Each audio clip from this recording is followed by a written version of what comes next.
আসসালামু আলাইকুম। Hello everyone. কেমন আছেন সবাই? আশা করি সবাই ভালো আছেন। তো দেখতেই পাচ্ছেন খুব মনোযোগ দিয়ে রাস্তার দিকে তাকিয়ে আছি। কারণ আমি যাচ্ছি আজকে অনেক বছর পরে আমার কলেজ বান্ধবীর সাথে দেখা করতে। তো এই যে দেখতে পাচ্ছেন চলে আসছে আমি খিলগা আর আমার সাথে কে আছে? মৌমিতা। সে হচ্ছে হাই দিচ্ছে। ও হচ্ছে আমার কলেজ বেস্টি। তো দেখতেই পাচ্ছেন অনেক বছর পরে যখন ২ বান্ধবীর একসাথে হওয়া হয় তো খুচুর-মুচুর চলতেই থাকে। তো আমরা চলে আসছি খিলগা লাইভ পিজ্জাতে। আর এখানে হচ্ছে আমরা কি খাবো করতে ২ জনেই সিলেক্ট করে নিয়েছি। কারণ ও পাস্তা লাভার, আমিও পাস্তা লাভার। তো সবকিছু মিলিয়ে আমরা পাস্তাটাই চুজ করেছি। তো আমরা পাস্তা অর্ডার করেছি। দোকানের এনভায়রনমেন্টটা হচ্ছে ছোটোর মধ্যে খুবই টিপটপ। তো ভালো লেগেছে আসলে। তো এখানে আমরা বসে আমাদের পাস্তার ওয়েট করতেছি আর গল্প আড্ডা তো চলতেছেই, কারণ অনেক দিন পরে ওর সাথে দেখা করতে আসছি। তো অনেক গল্প জমে থাকা গল্পই হচ্ছিল। তো এই যে চলে আসছে আমাদের ইয়াম্মি পাস্তা। তো পাস্তার প্রাইস খুবই কম, ২০০ টাকা। ২০০-র মধ্যে আমরা খুব সুন্দর একটা মজার পাস্তা পেয়ে গিয়েছি। আর এই পাস্তাটা দেখতেই পাচ্ছেন, দেখতে তো খুবই সুন্দর। খাওয়ার টেস্ট যদি আমি বলি, খুবই ভালো লেগেছে। আমি যদি 10 এ দেই, 10 এর মধ্যে কাউন্ট করি তাহলে 10 এ আমি 8 দিব। তো এখানে আমরা ২ জনেই পাস্তা এনজয় করতেছি, আমি এবং মৌমিতা। অনেক দিন পরে দেখা। তো ২ জনেরই পাস্তা পছন্দ। তো আমরা আরও প্ল্যান করতেছিলাম যে পাস্তা খাওয়ার পরে আমরা কী খাবো। যেহেতু আমাদের অনেকগুলো খাওয়ার প্ল্যান আছে, অনেক কিছু খাওয়ার প্ল্যান আছে। তো এই কারণে আসলে পাস্তা একটাই নিয়েছি, একটা নিয়ে ট্রাই করেছি। তো এখানে ২ জনেই আমরা আমাদের খাওয়া এনজয় করতেছি। তো দেখতেই পাচ্ছেন খুব মজা করে গল্প হচ্ছে, ঘুচুর-মুচুর হচ্ছে যেটাকে বলা হয়।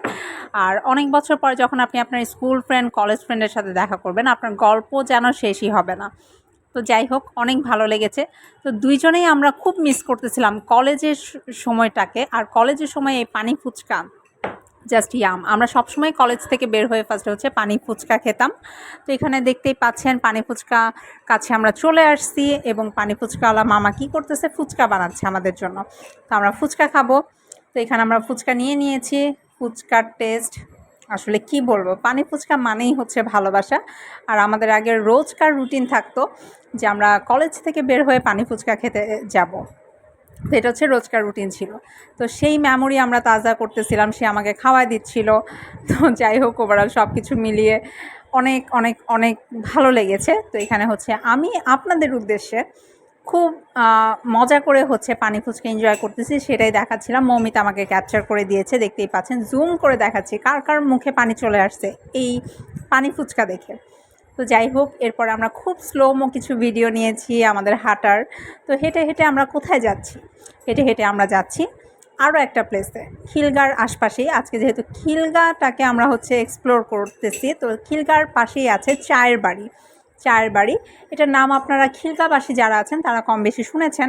তো চায়ের বাড়িতে চলে আসছি। এখানে বিকালের টাইম হলেই চায়ের বাড়িতে আসলে অনেক মানুষ চলে আসে চা খেতে, কফি খেতে। তো আমরা চলে আসছি চা খেতে, কারণ আমরা ২ জনেই হচ্ছে চা লাভার। তো এখানে হচ্ছে আমরা ২ জন নিয়ে নিয়েছি আমাদের চা। চায়ের ফাঁকে আড্ডা, ভাইবটাই আসলে অন্যরকম। আর বিকাল হয়ে গেছে, বিকালের সময় আমরা হচ্ছে চা এনজয় করতেছিলাম, গল্প করতেছিলাম, অনেক গল্প।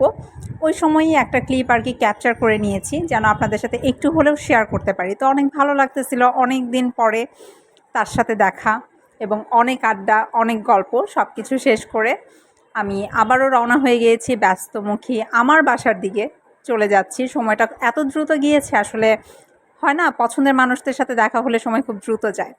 তো আশা করি আপনাদের কাছে এই ছোট্ট ব্লগটা ভালো লেগেছে। সবাই ভালো থাকবেন, সুস্থ থাকবেন। দেখা হয়ে যাবে নেক্সট ব্লগে। আল্লাহ হাফেজ।